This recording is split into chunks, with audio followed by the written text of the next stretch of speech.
볼 말씀은 갈라디아서 2장 16절부터 20절까지의 말씀이 되겠습니다. 사람이 의롭게 되는 것은 율법의 행위로 말미암음이 아니요 오직 예수 그리스도를 믿음으로 말미암는 줄 알므로 우리도 그리스도 예수를 믿나니 이는 우리가 율법의 행위로서가 아니고 그리스도를 믿음으로써 의롭다함을 얻으려 함이라. 율법의 행위로서는 의롭다함을 얻을 육체가 없느니라. 만일 우리가 그리스도 안에서 의롭게 되려 하다가 죄인으로 드러나면 그리스도께서 죄를 짓게 하는 자냐? 결코 그럴 수 없느니라. 만일 내가 헐었던 것을 다시 세우면 내가 나를 범법한 자로 만드는 것이라. 내가 율법으로 말미암아 율법에 대하여 죽었나니 이는 하나님에 대하여 살려 함이라. 내가 그리스도와 함께 십자가에 못 박혔나니 그런즉 이제는 내가 사는 것이 아니요 오직 내 안에 그리스도께서 사시는 것이라. 이제 내가 육체 가운데 사는 것은 나를 사랑하사 나를 위하여 자기 자신을 버리신 하나님의 아들을 믿는 믿음 안에서 사는 것이라. 우리 하나님의 말씀입니다. 아멘. 지난주로 우리 갈라디아서 강해 1장부터 6장까지의 말씀을 12주 동안 함께 나누었습니다. 우리 성도님들은 이 12주 동안의 말씀을 들으시면서 또 하나님께서 주신 어떤 은혜가 있었는지 모르겠습니다. 부디 그 마음 속에 하나님의 특별한 은혜가 있었기를 소망하고 또 그 말씀을 붙잡고 또 도전하고 또 주님을 더욱 사랑할 수 있는 우리 모두가 되기를 소망합니다. 저도 개인적으로 이 갈라디아서 강해를 준비하고 또 말씀을 전하면서 저에게 주신 하나님의 은혜가 있었습니다. 그것은 나에게 주신 이 구원이라는 것, 또 믿음이라는 것이 참 얼마나 귀하고 값진 선물인가. 그것에 대해서 다시 한번 느끼고 또 생각하고 또 감사할 수 있는 그런 시간이었습니다. 오늘 이 시간에는 우리 그 말씀을 총정리하면서 다시 한번 그 주님의 은혜를 깊이 묵상하고 내가 살아가는 이 믿음의 시간들이 이 하나님께서 주신 은혜의 시간들이구나. 참으로 값진 것이구나. 날마다 감사하고 또 주님 앞에 영광 돌리고 또 도전하며 살아갈 수 있는 그런 동기가 될 수 있기를 주님의 이름으로 소망합니다. 오늘 우리가 이 갈라디아서 총정리를 하면서 함께 나누고자 하는 말씀은 우리가 다 나눈 말씀이지만 다시 한번 되새기면서 이 갈라디아서를 통해서 우리에게 주신 말씀, 율법과 은혜의 관계, 율법과 이 복음의 관계가 무엇인지를 다시 한번 정리하고 그 가운데 주시는 하나님의 메시지, 또 감사함을 누릴 수 있는 우리 모두가 되길 소망합니다. 우리 갈라디아서 강해의 말씀을 쭉 들으시고 또 신앙생활 하시면서 하나님의 그 구원의 역사를 경험하신 분들은 율법이 맞는가 아니면 은혜가 맞는가 라는 이러한 질문이 굳이 필요가 없을 수도 있습니다. 더 이상 그런 질문이 우리 가운데 고민이 되지 않을 수가 있습니다. 사도 바울도 그것은 너희가 해야 할 고민이 아니다 라고 오늘 갈라디아서 말씀에서 확실하고 명백하게 말씀을 전하고 있습니다. 오늘 본문 2장 16절 이 한 절만을 보더라도 그 한 절 가운데서 세 번씩이다 율법으로 구원받는 것이 아니다, 행위로 구원받는 것이 아니다 라고 말을 하고 있습니다. 율법의 행위로도 아니고 율법의 행위로서가 아니고 율법의 행위로는 의로움을 받을 자가 없다라고 확실하게 못을 받고 있습니다. 그러면 무엇으로 의롭다 칭함을 받고 구원을 받는가?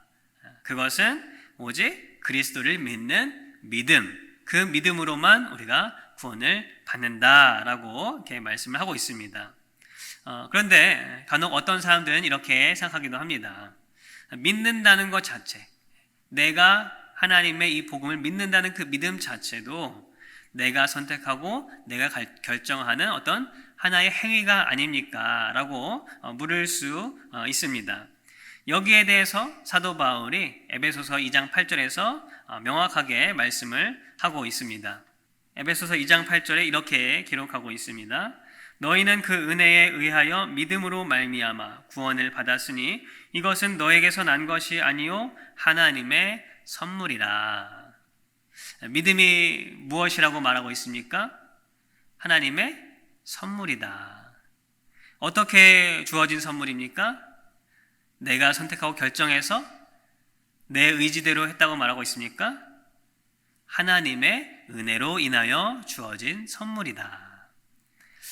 믿음이라는 것, 내가 믿는다는 그 행위, 어떤 결단, 내 스스로 내가 선택하고 내 자유의지대로 한 것 같아 보이지만 그것조차도 하나님의 구원의 역사 속에서 또 하나님의 섭리 가운데에 우리에게 은혜로 주신 선물이요 하나님의 놀라운 은혜다라고 말을 하고 있는 것입니다.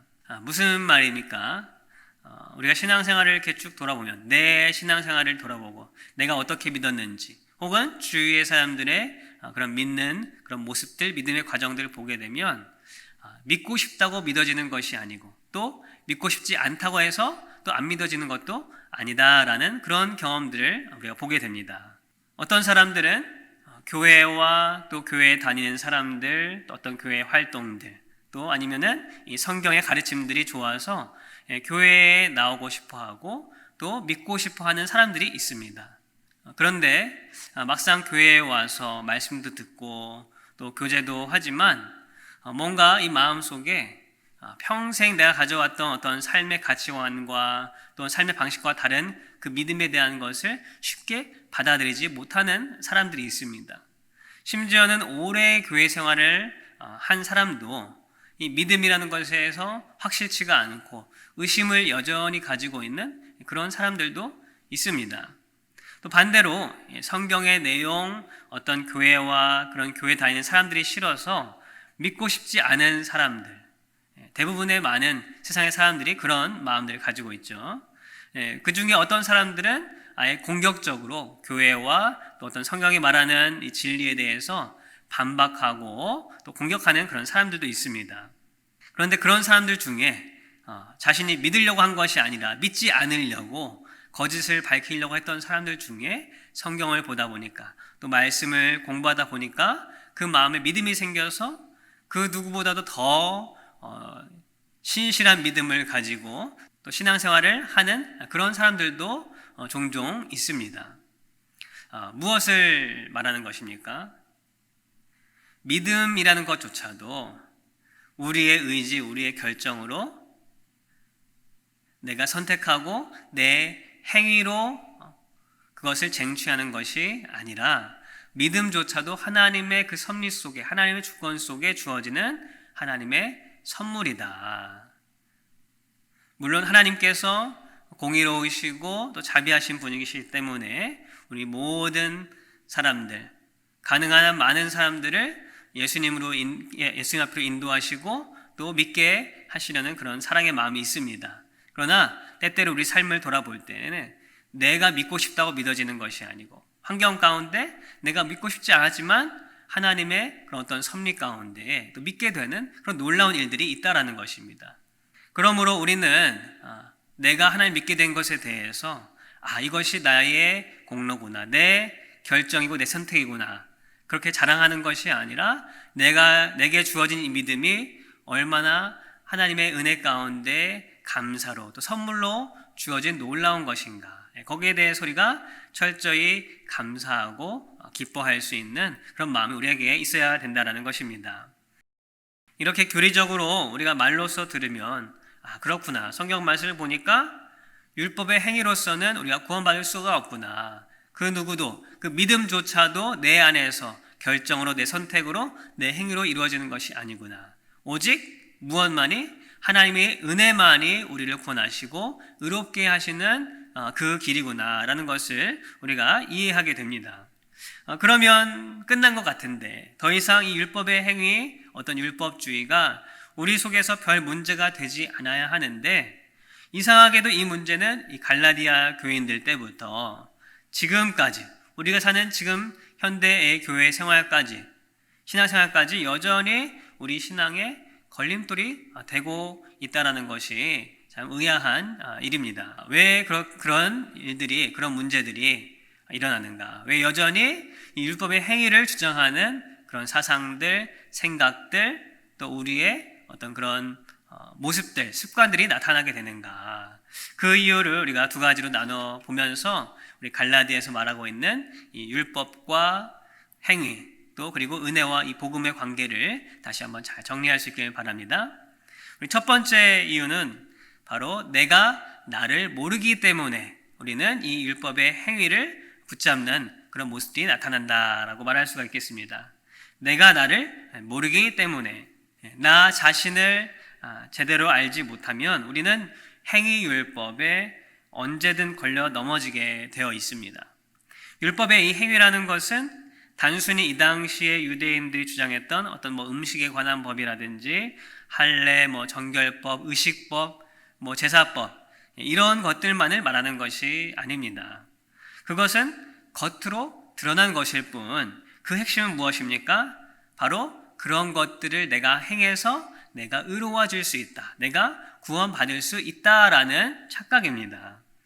아마 대놓고 나는 나의 행위로 내가 어떻게 해서 노력으로 구원을 얻을 수 있다라고 말하는 사람들은 우리 교회 가운데 많이 없을 거라 생각을 합니다. 그런데 교회사를 보면 교묘하게 이러한 생각, 이러한 사상이 여러 가지 모습으로 등장했고 지금도 존재하고 있습니다. 조금씩의 정도의 차이는 있어도 결국 그들의 주장은 같습니다. 믿음에 있어서 이 하나님의 은혜를 주시지만 또 하나님께서 그 믿음의 그 구원의 역사의 주관자가 되시지만 인간인 내가 무언가를 해야 하지 않겠는가? 내가 손을 내밀어서 이 마지막 숟가락이라도 얹어야 이 구원이 완성되는 것이 아닌가? 어떻게 하나님께서만 오로지 100%다 부어주시게 할 수 있는가? 내가 무엇이라도 해야 되지 않겠는가? 라는 그런 생각입니다. 그들의 논리를 들어보면은 그럴싸합니다. 맞는 것 같다라고 생각할 수도 있습니다. 그러나 성경이 말하는 또 오늘 사도 바울을 통해 주시는 말씀, 이 갈라디아서 계속 강조하고 있는 것은 그 손을 내미는 것 같은 그 믿음조차도, 믿음이라는 그 행위조차도 누가 주셔야 한다고요? 하나님께서 은혜로 주시는 선물이다라는 것입니다. 하나님께서 은혜로 주시지 않으면 인간의 그 어떤 것으로 내가 믿고 싶다고 아무리 발버둥치고 또 그렇게 주 앞에 강구한다 할지라도 내 힘으로는 내 의지로는 할 수가 없다. 그 구원에 참여할 수 없다. 하나님 구원에 내가 그 조그만 0.001%라는 그 숟가락도 얹을 수가 없다라는 것입니다. 물론 이런 주장을 하는 사람들, 이 하나님의 구원에 내가 무언가 해야 하지 않나라고 말하는 사람들을 왜 그런 말들을 하는지 그 배경에는 우리가 좀 관심을 가져야 합니다. 그 사람들이 그렇게 말을 하는 그 배경 속에는 흔히 은혜를 말하면서 구원받았다고 하는 사람들이 삶은 전혀 그렇게 살지 않는 그런 모습을 볼 때 그들은 저 사람들이 말하는 그 구원은 가짜가 아닌가. 정말로 구원이 하나님께서 베푸신 100% 하나님의 구원이라고 한다면 내가 무언가를 해야 되지 않는가. 그런 모습이, 노력이 보여야 되지 않는가라는 그런 안타까운 마음 속에 그런 구원관을 이렇게 말을 하기도 합니다. 그렇기 때문에 이러한 인간의 행위를 주장하는 사람들은 이렇게 말을 합니다. 하나님의 은혜를 안다고 하면 조금이라도 노력하는 그 모습이 있어야 되지 않겠는가? 어떻게 구원에 관심도 없고 감사도 없고 구원받은 사람답게 사는 어떤 의로운 도덕적인 그런 행동이 없는데도 불구하고 하나님께서 구원을 주시겠는가? 라고 그렇게 말을 하는 것입니다. 모든 것은 하나님의 은혜이지만 내가 그렇게 살아가는 노력이 있어야 구원을 받을 자격이 되는 것 아닌가? 이렇게 말을 하는 것이죠. 이 주장은 듣기에는 좋아 보이고 또 이렇게 살아가는 사람들을 보면 의로워 보이기도 할 수 있습니다. 그런데 여기에는 쉽게 놓치는 모순과 거짓이 있습니다. 이들이 주장하는 것처럼 내가 그 구원에 이르기 위해 더 나은 모습을 보이기 위해 얼마나 의롭고 도덕적으로 살아야 그 기준에 다 다를 수 있을까요? 아마 대부분은 인간이 보더라도 우리가 서로 보더라도 그 기준에 달하지 못한 사람들이 많을 것이고 아무리 의지가 강해서 깨끗하게 사는 사람도 언젠가는 넘어질 수밖에 없는 우리 인간, 죄인된 인간이란 것을 그들은 간과하는 것입니다. 아무리 잘 도덕적으로 의롭게 살아간다 할지라도 예수님께서 뭐라고 말씀하십니까? 산상수훈에서 말씀하신 것처럼 마음속에 품는 것까지도 죄다. 마음속에 생기는 그런 죄성으로 인한 그런 생각들까지도 깨끗하게 할 수 있는 사람 누가 있겠습니까? 그런 사람들은 아무도 없기 때문에 우리가 가진 것으로서는 하나님 앞에 그 하나님의 구원에 1도 더할 수 없다. 이런 주장하는 사람들은 무엇을 모르는 것입니까? 인간이라는 존재, 나라는 존재, 내 속에 있는 죄성, 내가 얼마나 연약하고 하나님 앞에서 악한 인간인가. 전적으로 타락한 자신을 진정으로 알지 못하기 때문에 자신들의 어떤 것으로 하나님의 구원에 더할 수 있다라고 생각하는 것입니다. 자신의 진실된 모습을 모르는 사람들은 이런 도덕적, 윤리적 보여지는 행위를 진심으로 하는 것이 아니야. 처음에는 진심으로 할지 모르겠지만 안 되는 것을 계속하다 보니까 어떻게 되겠습니까? 어느 순간 하는 척이 되어버리고 마는 것입니다. 누구보다도 이런 일들을 잘했던 사람들이 누굽니까? 바로 예수님 시대의 바리새인들이었습니다. 그러나 예수님께서 지적하신 것처럼 그들은 겉껍데기만 열심히 따라하고 하는 척하는 것이지 그 중심에 하나님의 뜻은 알지 못했던 사람들이었습니다. 하는 척하는 것은 괴로운 일입니다. 언제 듣길지 걱정하고 정말로 전적으로 타락한 나로서 할 수 없는 그 일을 해야 된다는 것이 무거운 짐으로밖에 될 수 없는 것입니다. 내가 누구인지, 즉 하나님 앞에서 내가 전적으로 무너진 죄인이라는 것, 구원에 있어서는 내 안에서 어떤 선한 것도 나올 수가 없다라는 것을 우리가 알 때에 그때 하나님의 은혜가 그 자리에 부어주는 줄 믿습니다. 그러므로 우리는 내 노력으로 또 내 행위로 또 내 안에 어떤 선한 것으로 그 하나님의 구원에 숟가락을 얻는 것이 아니라 오히려 내가 누구인지를 철저하게 말씀 앞에 깨달아야 합니다. 그리고 하나님 앞에 그 하나님의 은혜 외에는 나는 아무것도 할 수 없습니다 라고 부르짖을 수 있는 그러한 진실된 자들이 되어야 될 줄 믿습니다. 그렇게 내 자신의 바닥을 본 사람들에게는 무엇이 주어집니까? 바로 놀라운, 우리가 감당할 수 없는, 형언할 수 없는 하나님의 은혜가 그 자리에 부어주는 줄 믿습니다. 그리고 그 은혜를 깨달은 사람들은 그 바닥을 치고 일어나서 하나님의 은혜를 붙잡고 살아가며 이제는 내가 사는 것이 아니고 내 안에 계신 예수님이 사시는 것입니다 라고 고백하고 또 그런 모습을 보이는 우리 모두가 될 수 있기를 주님의 이름으로 소망합니다. 그러므로 우리는 늘 우리의 자신을 잘 깨달아야 합니다. 내가 하나님 앞에서, 말씀 앞에서 내 모습을 거울 보듯이 비춰보아서 내가 하나님 앞에 그 말씀 앞에 얼마나 죄인인가, 나로서는 정말 1도 할 수 없는 사람이구나 라는 것을 누가 지적하지 않더라도 내 스스로 깨닫고 또 그렇기 때문에 하나님의 은혜를 더욱 갈망하며 붙잡을 수밖에 없는 그런 사람들이 되어야 할 줄 믿습니다. 그렇지 않으면 우리 마음속에서 항상 무엇이 꿈틀댑니까? 그래도 내가 이 정도는 할 수 있지 않을까? 그래도 이 정도는 내가 보태야 하나님께서 내게 구원을 주시지 않을까? 그런 마음들이 자꾸 생겨나는 것입니다. 그런 마음들을 우리가 다 무너뜨리고 주님 앞에서 온전히 오직 하나님의 은혜만이 나를 살리는 길입니다 라고 고백할 수 있는 저와 우리 모두가 되기를 소망합니다. 두 번째로 율법적인 이런 행위가 끊이지 않는 이유는 바로 내가 죽지 않아서입니다.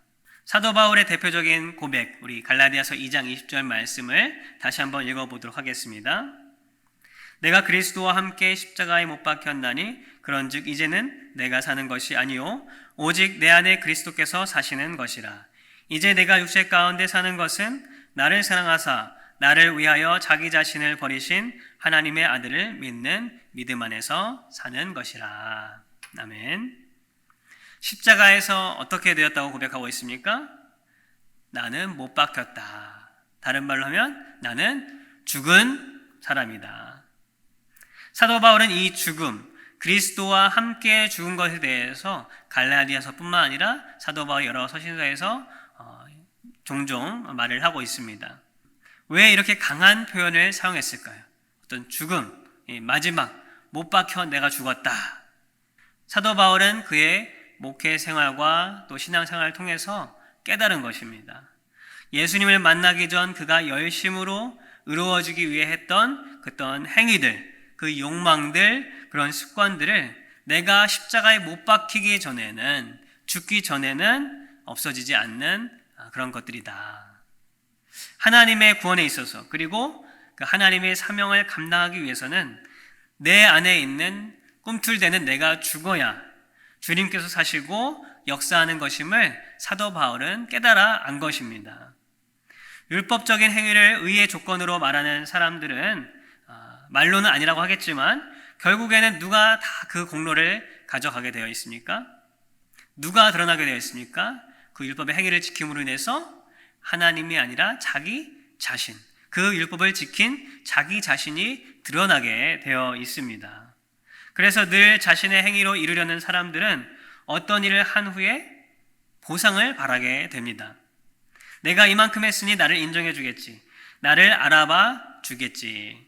심지어 하나님께도 하나님 내가 이만큼 했으니 나를 의롭다고 인정해 주십시오 라는 그런 태도를 가지고 있을 수밖에 없다는 것입니다. 즉 하나님 앞에 교만하게 되는 결과를 가져오게 되는 것입니다. 그래서 이런 사람들이 그러한 어떤 반응, 그러한 대가를 받지 못하게 되면 어떻게 됩니까? 심기가 불편해지죠. 다 그런 것은 아니겠지만 내가 한 일이다, 이것은 내가 한 것이다 라고 생각하게 되면 그것에 대한 인정이 없으면 불평이 나오기도 하고 다툼도 일어나고 심지어는 다른 사람들을 미워하고 또 비판하고 비난하는 그러한 결과도 가져오게 되는 것입니다. 그런 사람들이 누구였습니까? 바로 바리새인들이었습니다. 예수님께서 그들이 하는 행동에 대해서 책망하고 인정해주지 않았을 때 그들은 어떻게 했습니까? 자신을 겸손히 돌아보기보다는 예수님께 화를 내고 모욕하고 또 심지어 같이 함께 있는 사람들에게까지도 좋지 않은 말들과 또 비판과 정죄를 서심지 않았던 사람들이 바로 바리새인들의 모습이었습니다. 이렇게 버젓이 내가 살아있으면, 내가 한 일이다, 내가 할 것이다, 이 내가 살아있으면 그 신앙생활에 있어서 결코 순탄치 않습니다. 왜냐하면 내가 한 만큼 내가 대가를 받아야, 인정을 받아야 내가 충족이 되기 때문입니다. 그러나 신앙생활은, 특별히 구원은 내가 살아있고서는 받을 수 없는 것임을 우리는 반드시 알아야 합니다. 사도 바울의 고백처럼 우리 모두는 이미 죄인으로 그리스도와 함께 십자가에 못 박힌 사람들입니다. 우리는 십자가에서 이미 죽은 사람들입니다. 그런데 죽은 사람이 계속 내 주장을 하고 내가 할 수 있다라고 하면 그것만큼 거짓인 것이 없을 것입니다. 우리는 내가 죽었기 때문에 구원에 있어서 내 주장을 1%도 할 수 없고, 내가 죽었기 때문에 혹 신앙생활에서 나를 통해 무언가 이루어지는 것이 있다고 하여도 내가 인정받고 칭찬받으려고 하는 것이 아니라 그 모든 공로를 다 누구에게 돌려야 합니까?